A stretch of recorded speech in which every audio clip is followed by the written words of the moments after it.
Dans nos audios précédents, nous parlions d'un monde de ressources que le Seigneur avait à son service, à ses ordres, avec lequel il était en communication et duquel tout procédait. Tout pour lui venait d'en haut, issu du ciel. Nous allons maintenant considérer un autre élément de ces ressources et de ces réserves que l'on ne voyait pas, notamment la nature et la réalité d'une énergie spirituelle qui se manifestait dans son activité et dans ses mouvements. C'est une chose de laquelle vous et moi, nous apprendrons beaucoup, car toute proportion gardée, nous devons aussi l'expérimenter sur cette terre.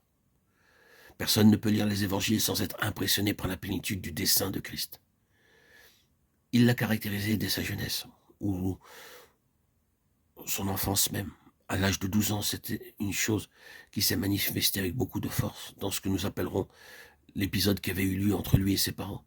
Quand après avoir été à Jérusalem sur le chemin du retour, ils ne l'avaient pas trouvé parmi la foule.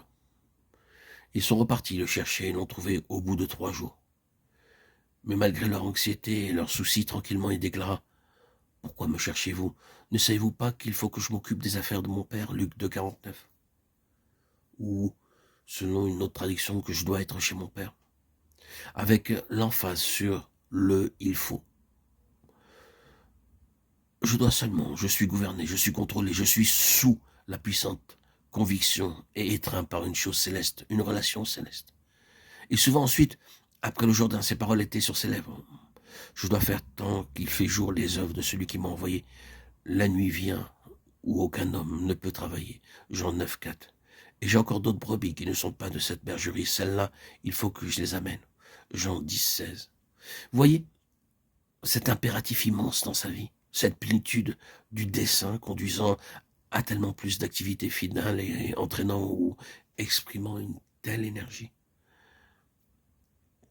Tandis que je lisais ce qui traitait de tout cela, je suis naturellement parvenu à l'évangile de Marc. Je pensais pouvoir peut-être mettre par écrit ces mouvements dans les quelques premiers chapitres de cet évangile.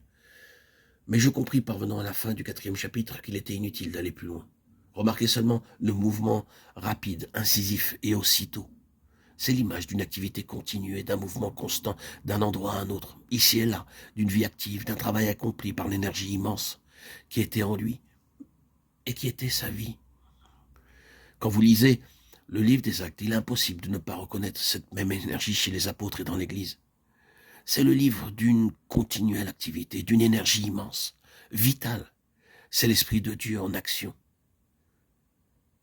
Et quand vous considérez plus avant les lettres du Nouveau Testament, vous constatez cette même réalité, mais désormais introduite dans la vie spirituelle de l'Église, dans la vie spirituelle des croyants. Et le désir constant, c'est d'aller de l'avant, d'aller plus loin. Allons de l'avant. C'est l'esprit de mouvement, de progrès. C'est l'expression de la puissante énergie de l'esprit, du mouvement en avant, de l'Esprit de Dieu dans l'Église et dans les croyants.